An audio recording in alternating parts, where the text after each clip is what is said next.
فلما فصل طالوت بالجنود قال إن الله مبتليكم بنهر فمن شرب منه فليس مني ومن لم يطعمه فإنه مني إلا من اغترف غرفة بيده فشربوا منه إلا قليلا منهم فلما جاوزه هو والذين آمنوا معه قالوا لا طاقة لنا اليوم بجالوت وجنوده قال الذين يظنون أنهم ملاقو الله كم من فئة قليلة غلبت فئة كثيرة بإذن الله والله مع الصابرين ولما برزوا لجالوت وجنوده قالوا ربنا أفرغ علينا صبرا وثبت أقدامنا وانصرنا على القوم الكافرين صدق الله فلما فصل طالوت بالجنود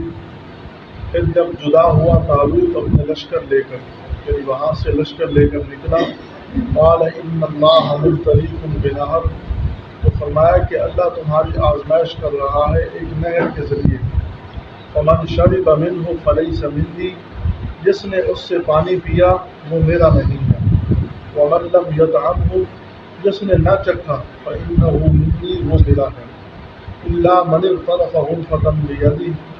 مگر جس نے بھرا ایک چلو اپنے ہاتھ سے پھر تھوڑا پی لیا فشربوا منہ الا قلیلا منهم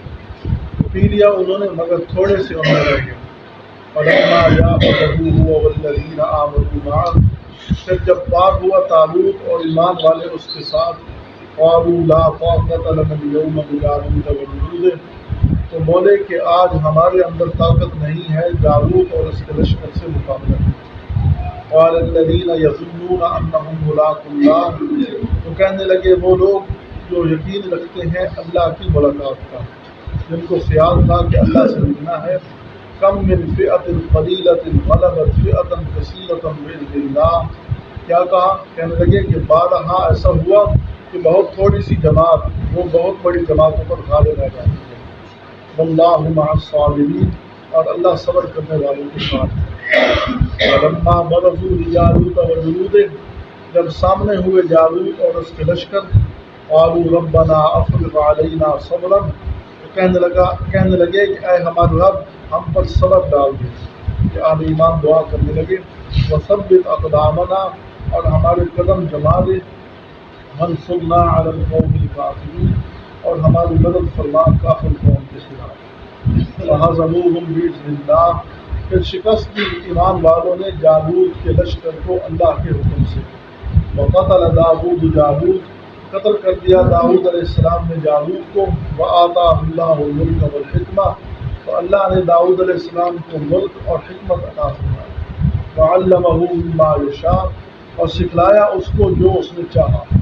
ولولا دفع اللہ الناس بعضهم ببعض اور اگر اللہ نہ دفع کرا دیتا بعض کو بعض کے ذریعے لفسدت الارض تو ملک میں فساد پیدا ہوتا ولکن اللہ ذو فضل علی العالمین لیکن اللہ جہان والوں پر بڑے فضل والے ہیں تلک آیات اللہ نتلوها علیک بالحق یہ اللہ کی آیات ہیں ہم آپ پر سچی سچی پڑھتے ہیں آپ کو صحیح سے سناتے ہیں وَإِنَّكَ لَمِنَ الْمُرْسَلِينَ تو آپ ہمارے رسولوں میں سے ہیں بے شک آپ رسولوں میں سے ہیں یہ دوسرے پارے کا آخری رکوع اس کا پورا ترجمہ اور اس کی تفصیل ابھی ہم کرتے ہیں تو اللہ تبارک و تعالیٰ نے جو ہے نا یہاں ایک واقعہ بیان کیا ہے طالوت کا پیچھے ہم یہ پڑھ چکے ہیں کہ طالوت جو ہے نا یہ اس قوم کے اندر یعنی گھٹیا آدمی سمجھا جاتا تھا اور اس قوم نے وقت کے نبی سموئیل علیہ السلام سے مطالبہ کیا کہ ہم جو ہے نا اپنا وطن واپس لینا چاہتے ہیں اس لیے ہمارے لیے کوئی بادشاہ مقرر ہونا چاہیے تو اللہ نے پھر طالوت کو بادشاہ مقرر کر دیا طالوت پر انہوں نے اعتراض کر دیا کہ یہ ہم پر کیسے بادشاہ ہو سکتا ہے تو اللہ تعالیٰ نے نشانیاں ظاہر کی ان میں سے ایک نشانی کا ذکر پیچھے ہم پڑھ چکے ہیں کہ طالوت کے گھر اللہ نے وہ صندوق بھیج دیا وہ تابوت بھیج دیا جس تابوت کے اندر آل موسیٰ اور آل ہارون کی کچھ نشانیاں تھیں جب یہ تابوت اس کے گھر پہنچ گیا تو قوم نے مان لیا، انہوں نے کہا کہ ٹھیک ہے ہم اس کو مانتے ہیں۔ جب انہوں نے اپنا بادشاہ تسلیم کر لیا تو پہلے یہ مطالبہ کر چکے تھے کہ جب ہمارا کوئی بادشاہ ہوگا، ہمارا کوئی کمانڈر ہوگا، ہم اس کی قیادت میں اپنا وطن واپس لیں گے۔ تو اپنا وطن واپس لینے کے لیے طالوت نے پھر اعلان کر دیا کہ جتنے بھی نوجوان ہیں وہ سب کے سب لشکر میں بھرتی ہو جائیں۔ تو 80,000 نوجوان تیار ہو گئے، 80,000 یہ لشکر لے کر طالوت وہاں سے نکلے۔ تو جب وہاں سے نکلنے لگے تو اللہ تبارک و تعالیٰ نے ان کی آزمائش فرمائی۔ تو اب جو ہے نا طالوت کے ساتھ جو سپاہی تیار ہوئے تو ان کے اندر اسلام نے کچھ شرائط رکھی ہیں۔ جو سپاہی جہاد کے لیے جا رہے ہیں نا ان کے اندر کچھ شرائط ہیں۔ پہلی شرط یہ ہے کہ ان میں کوئی لالچ نہ ہو، اگر لالچ میں پڑ جاتے ہیں تو پھر وہ جہاد نہیں کر سکتے، پھر وہ مال کے پیچھے پڑے رہتے ہیں۔ اور دوسری شرط یہ ہے کہ ان کے اندر استقلال ہو،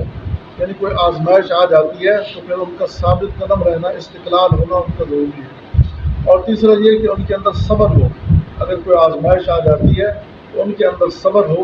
اور صبر پر پورے اتریں۔ اور کبھی کبھی ایسا ہوتا ہے کہ لشکر کے جو امیر ہے وہ لشکر کو آزمانے کے لیے کبھی کوئی کام ایسا کر دیتا ہے تو جو امیر ہے نا ان کی اطاعت کرنا واجب ہو جاتی ہے، اطاعت کرنی چاہیے۔ تو ایسے واقعات صحابہ اکرام کے ساتھ ہو چکے ہیں۔ حضرت عمر بن عاص رضی اللہ عنہ کی قیادت میں ایک لشکر گیا جن کے ماتا حضرت ابو بکر اور عمر رضی اللہ عنہما بھی تھے، یعنی عمر بن عاص وہ امیر تھے۔ اب سردی پڑ رہی تھی، لشکر نے رات کو پڑاؤ ڈالا۔ اب امیر نے حکم دے دیا کہ آپ نے سردی سے بچنے کے لیے کوئی آگ وغیرہ نہیں جلانی۔ اب سارے حیران ہوئے کہ اتنی سردی پڑ رہی ہے اور آگ جلانے کی ممانعت ہو رہی ہے۔ ادھر جب انہوں نے منع کیا تو لوگ ابو بکر عمر کے پاس آ گئے رضی اللہ عنہما کہ ان کو کہو کہ ہمیں آگ جلانے کی اجازت دیں۔ انہوں نے فرمایا کہ یہ امیر لشکر ہیں، آپ صلی اللہ علیہ وسلم نے ان کو ہم پر امیر بنایا ہے، ہم پر اطاعت کرنا واجب ہے۔ لہذا کبھی کبھی جو ہے نا لشکر کا سردار وہ آزمائش بھی کر لیتا ہے تو آزمائش پر پورا اترنا چاہیے۔ اسی طرح جو ہے نا صبر بھی کرنا چاہیے۔ ابو عبیدہ بن جراح رضی اللہ عنہ ان کی قیادت میں لشکر روانہ ہوا، رستے میں پہنچے کھانا ختم، تھوڑا تھوڑا کھانا بچ گیا۔ اب جو ہے نا اس پر گزارا نہیں ہو رہا۔ پھر ایسا ہوا کہ کھجوریں ختم ہو گئی جو ان کے پاس تھوڑی سی بچی۔ اب یہ لشکر مکمل طور پر صبر کر رہا ہے۔ پھر ایسا بھی وقت آیا کہ وہ کھجوریں بھی ختم ہو گئی۔ تو اب یہ صبر کے ساتھ انہوں نے مقابلہ کیا دشمن کے مقابلے میں۔ پھر اللہ تعالیٰ نے ان کو مچھلی عطا فرمائی، عنبر نامی مچھلی عطا فرمائی۔ ان کے صبر کے نتیجے میں اللہ نے ان کو اتنا دیا کہ کھاتے رہے، خوب سیر ہو کر کھاتے بھی رہے، پورا مہینہ کھاتے بھی رہے اور واپس بھی اس کو لے کر گئے۔ اللہ تعالیٰ نے اس مچھلی کو خراب ہونے دیا اور نہ ہی اس مچھلی کو گلنے سڑنے دیا، وہ واپس لے کر گئے، مدینہ واپس لے کر پہنچے۔ تو مقصد یہ ہے کہ مجاہد کے اندر یہ صفات ہونی چاہیے، لالچ نہ ہو، استقلال ہو، صبر ہو، امیر کی اطاعت کا جذبہ ہو۔ تو جب ان چیزوں کے ساتھ میدان کے اندر مجاہدین اترتے ہیں پھر اللہ کی مدد آتی ہے۔ تو جب یہ لشکر لے کر طالوت نکلے 80,000 کا لشکر تھا۔ اب جو ہے نا گرمی ہے، گرمی کے اندر سفر کر رہے ہیں تو اللہ تعالیٰ نے لشکر کے آزمانے کا ارادہ فرمایا۔ آزمائش اس لیے کی اگر میدان جنگ سے بھاگیں گے تو جن کے قدم ثابت ہو چکے ہیں ان کے قدم بھی ڈگمگا جائیں گے، اس لیے درمیان میں ہی اللہ نے آزمائش کر دی کہ جنہوں نے ہٹنا ہے یہیں سے ہٹ جائیں تاکہ جو لوگ لڑ رہے ہیں ان کے جو ہے نا استقلال کے اندر کوئی کمی نہ آئے۔ اب اللہ نے فرمایا کہ اپنے لشکر کو حکم دے دو کہ درمیان میں نہر آ رہی ہے اس سے پانی نہیں پینا۔ اب حکم ہو گیا، وہ سب پیاس کے ٹوٹے ہوئے تھے، نہر آئی اور نہر سے انہوں نے خوب پانی پینا شروع کر دیا۔ اب یہاں 3 گروہ ہو گئے۔ ایک گروہ وہ ہوا جنہوں نے خوب سیر ہو کر پیا، وہ کہنے لگے کہ پانی ہے، کوئی شراب تھوڑی ہے، پانی پینے کی کون سی ممانعت ہو سکتی ہے، خوب پیا، بس پانی پیتے گئے۔ جیسے جیسے پانی پیتے گئے ان کی پیاس بڑھتی گئی اور ان کے جو ہے نا پیٹ مکانوں کی طرف پھول گئے جیسے ایک مکان ہوتا ہے۔ اور دوسرا وہ تھا جن کو فرمایا کہ اجازت ملی کہ تم اس طرح کرو کہ پینا نہیں لیکن اپنے پیاس بجھانے کے لیے ایک آدھ چلو بھر لو، اس اتنی جو میری گنجائش ہے۔ تو دوسرا جو ہے نا حصہ انہوں نے ایک آدھ چلو بھرا اور تیسرا وہ تھا جو ثابت قدم رہنے والے تھے، انہوں نے نہر کی طرف موڑ کر دیکھا بھی نہیں۔ تو جب نہر کراس کی تو 80,000 لشکر میں سے صرف 313 باقی بچ گئے۔ ایک وہ تھا جنہوں نے خوب پانی پیا، وہ وہیں مر گئے، پانی پیتے پیتے مر گئے۔ تو معلوم ہوا کہ پانی کے اندر پیاس بجھانے کی صلاحیت نہیں، پیاس اللہ کے امر سے بجھتی ہے۔ اللہ چاہتے ہیں تو پیاس بجھاتے ہیں، اللہ نہ چاہیں اتنا پانی پینے کے باوجود بھی ان کی پیاس نہ بجھی اور الٹا ان کے پیٹ پھول گیا۔ اور دوسرے جنہوں نے ایک چلو بھرا ان کے اندر بزدلی پیدا ہوگی، بزدلی کی وجہ سے اس کا ذکر آگے آ رہا ہے۔ کیا کہنے لگے؟ لا طاقت لنا اليوم بجالوت وجنوده، آج ہمارے اندر جو ہے نا جالوت اور اس کے لشکر سے لڑنے کی طاقت نہیں ہے، ان کے اندر بزدلی پیدا ہوگی، یہ یہیں بیٹھ گئے۔ اور تیسرا وہ تھا جنہوں نے مڑ کر بھی نہیں دیکھا، وہ بالکل 313 رہ گئے، 313 ان کی تعداد، 80,000 میں سے 313۔ اب جو ہے نا یہ لشکر وہاں سے نکلا تو فرمایا قرآن حکیم انہی کے واقعہ بیان فرماتا ہے وَمَن لَّمْ يَطْعَمْهُ فَإِنَّهُ مِنِّي، اللہ تعالیٰ نے حکم دیا کہ لشکر آ رہی ہے، اس سے میں تمہیں آزمائش کروں گا۔ فرمایا فَمَن شَرِبَ مِنْهُ فَلَيْسَ مِنِّي، جو اس سے پیے گا وہ میرا نہیں ہے۔ وَمَن لَّمْ يَطْعَمْهُ فَإِنَّهُ مِنِّي، جو اس سے نہیں چکھے گا نہیں پیے گا وہ میرا ہے۔ إِلَّا مَنِ اغْتَرَفَ غُرْفَةً بِيَدِهِ، مگر چلو بھر اپنے ہاتھ سے، بس ایک چلو بھرو اور منہ سے لگا لو۔ فَشَرِبُوا مِنْهُ، سب نے پینا شروع کر دیا، إِلَّا قَلِيلًا مِّنْهُمْ، مگر تھوڑے سے ان میں سے بچ گئے۔ فَلَمَّا جَاوَزَهُ هُوَ وَالَّذِينَ آمَنُوا مَعَهُ، جب اس نہر سے پار ہوئے وہ طالوت اور اس کے ساتھ ایمان والے، تو پھر دوسرا لشکر جنہوں نے تھوڑا سا پیا تھا کہنے لگے لا طاقت لنا اليوم بجالوت وجنوده، آج وہ ہمارے ساتھ جالوت اور اس کے لشکر سے لڑنے کی طاقت نہیں رہی، تو وہ وہیں بزدل ہو گئے۔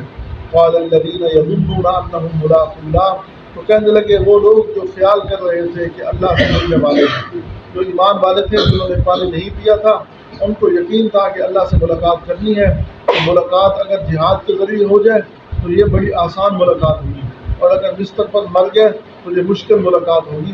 انہوں نے کہا کم من فئۃ قلیلۃ غلبت فئۃ کثیرۃ باذن اللہ، بہت دفعہ ایسا ہوا ہے کہ تھوڑی تھوڑی جماعتیں وہ بڑی بڑی جماعتوں پر غالب آ جاتی ہیں، اگرچہ ہم تھوڑے ہیں لیکن ہم نے اللہ کی ملاقات کرنی ہے، تو اللہ کی رضا کے لیے ہم لڑیں گے اور انشاءاللہ ہمت دکھائیں گے۔ واللہ مع الصابرین، اور اللہ صبر کرنے والوں کے ساتھ ہے۔ یہ بہت بڑی آزمائش تھی، یہ آزمائش سے نکل گئے۔ جب نہر سے آگے گزرے تو جنہوں نے پانی بالکل نہیں پیا تھا اللہ نے ان کی پیاس بجھا دی، بغیر پانی پیے ان کی پیاس بھی بجھ گئی اور وہ بالکل ثابت قدم رہے۔ فرمایا وَلَمَّا بَرَزُوا لِجَالُوتَ وَجُنُودِهِ، پھر جب جالوت کے علاقے میں پہنچ گئے، بنو مالکہ کا یہ سردار تھا، اور روایات کے اندر لکھا ہے کہ اس کا 10 فٹ قد تھا، 10 فٹ، اور جسم کے اعتبار سے جو ہے نا بڑا موٹا تازہ تھا، جو ان کا سردار تھا۔ وہ اپنے فوجوں کو لے کر سامنے آ گیا، تو جب سامنے آیا تو انہوں نے پھر اللہ کی طرف توجہ کی، اور مسلمان کی شان یہی ہوتی ہے کہ اللہ کی طرف متوجہ ہوتا ہے، میدان جہاد کے اندر بھی اس کا ذکر بند نہیں ہوتا، وہ اللہ کی طرف متوجہ رہتا ہے۔ آپ صلی اللہ علیہ وسلم کی دعائیں کرتے تھے، غزوہ بدر کے اندر آپ صلی اللہ علیہ وسلم نے کیا دعا کی؟ اللہم ان تہلک هذه العصابۃ لا تعبد فی الارض، اے اللہ اگر یہ مٹھی بھر جماعت آج ہلاک ہو گئی تو قیامت تک تیری عبادت کرنے والا کوئی نہیں رہے گا، لہذا ان کی مدد فرما۔ انہوں نے بھی دعا کے لحاظ اٹھا دیے، ربنا افرغ علینا صبرا، اے ہمارے رب تو ہمارے کم لشکر کو بھی دیکھ رہا ہے، آج ہم پر صبر ڈال دے، وثبت اقدامنا، اور ہمارے قدم جما دے، دشمن کے خلاف ہم نکلے ہیں، بے سر و سامان ہیں، تھوڑے سے ہیں، ہمارے قدم جما دے، وانصرنا علی القوم الکافرین، اس کافر قوم کے خلاف ہماری مدد فرما۔ تو یہ دعا کہہ کر اللہ کی بارگاہ کی طرف متوجہ ہو کر پھر اتر کے فہزموہم باذن اللہ، تو اللہ فرما رہے ہیں کہ ان تھوڑے سے لشکر نے 313 نے ہزاروں کے لشکر پر قابو پا لیا اور ان کو اللہ کے حکم سے شکست دے دی، کیونکہ وہ اللہ کو ساتھ لے کر چلے تھے، اللہ تبارک و تعالیٰ کی مدد و نصرت ان کے ساتھ تھی، ان کو شکست دے دی۔ بنو مالکہ جو ڈیل ڈول میں بہت بڑے ہوئے تھے، بہت قدامت تھے، بہت طاقتور نظر آتے تھے، فرمایا ان کو شکست دے دی۔ وقتل داؤد جالوت، اور طالوت کے لشکر میں داؤد علیہ السلام بھی شامل تھے۔ داؤد علیہ السلام نے موقع پا کر ان کے سردار جالوت کو قتل کر دیا، تو جالوت مارا گیا۔ جب سردار مارا گیا، چیف ان کا مارا گیا، تو وہ سب بزدل ہو گئے۔ وَآتَاهُ اللَّهُ الْمُلْكَ وَالْحِكْمَةَ، فرمایا کہ اللہ نے پھر داؤد کو ملک عطا کیا اور حکمت عطا کی، نبوت عطا کی۔ وَعَلَّمَهُ مِمَّا يَشَاءُ، اور ان کو سکھلایا جو اللہ نے چاہا۔ داؤد علیہ السلام کو اللہ نے زیریں بنانے اور بہت سارے ہنر عطا فرمائے تھے، ان کا تذکرہ جہاں داؤد علیہ السلام کا ذکر ہے وہیں پر ہوگا۔ فرمایا وَلَوْلَا دَفْعُ اللَّهِ النَّاسَ بَعْضَهُم بِبَعْضٍ، یہ اللہ تبارک و تعالیٰ بعض لوگوں کو بعض کے ذریعے جو ہے نا دفع کر دیتے ہیں، بعض کو بعض کے ذریعے مروا دیتے ہیں، تو مصلحین سے مفسدین کو مروا دیتے ہیں۔ تو گویا کہ مجاہدین یہ مصلحین ہیں، اصلاح کرنے والے ہیں، اور جو لوگ جو ہے نا مصلحین کے سامنے رکاوٹ بنتے ہیں وہ فسادی ہیں۔ اس لیے فرمایا کہ اگر زمین کے اندر یہ قانون نہ ہوتا، جہاد کا قانون نہ ہوتا، تو زمین کے اندر فساد ہی فساد پیدا ہوتا۔ تو اس لیے اللہ تعالیٰ نے ایسے مصلحین پیدا کیے کہ جن کے ذریعے فسادیوں کو ختم کیا۔ تو فرمایا اگر ایسا نہ ہوتا تو لفسدت الارض، زمین کے اندر فساد ہی فساد ہوتا۔ ولکن اللہ ذو فضل علی العالمین، اور اللہ جہان والوں پر بڑا فضل والا ہے۔ اس نے اپنا فضل اور احسان فرمایا کہ اس کے ذریعے اللہ نے مصلحین کو پیدا فرمایا، مجاہدین کو پیدا فرمایا، جن کے ذریعے فسادی لوگوں کی جو ہے نا عاقبت خراب کی جاتی ہے اور ان کی دنیا خراب کی جاتی ہے۔ فرمایا تلک آیات اللہ نتلوها علیک بالحق، اللہ تعالیٰ یہ واقعہ بیان کر کے آخر میں فرما رہے ہیں کہ اے میرے محبوب، یہ واقعہ ہم آپ پر سچ سچ بیان کر رہے ہیں۔ اس واقعے کے بیان کرنے کا مقصد یہ ہے کہ آپ کی نبوت کا اس بات ہو کہ یہ واقعہ آپ سے کئی زمانے پہلے کا ہے،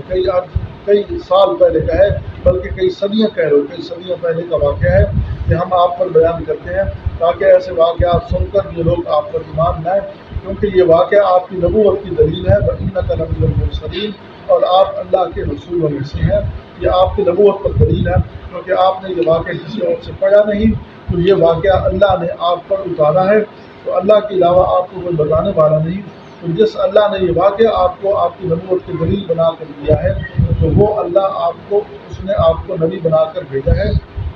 اور اسی کا پیغام آپ پہنچانے والے ہیں۔ تو گویا کہ یہ واقعہ آپ کی رسالت پر دلیل ہے۔ اللہ تعالیٰ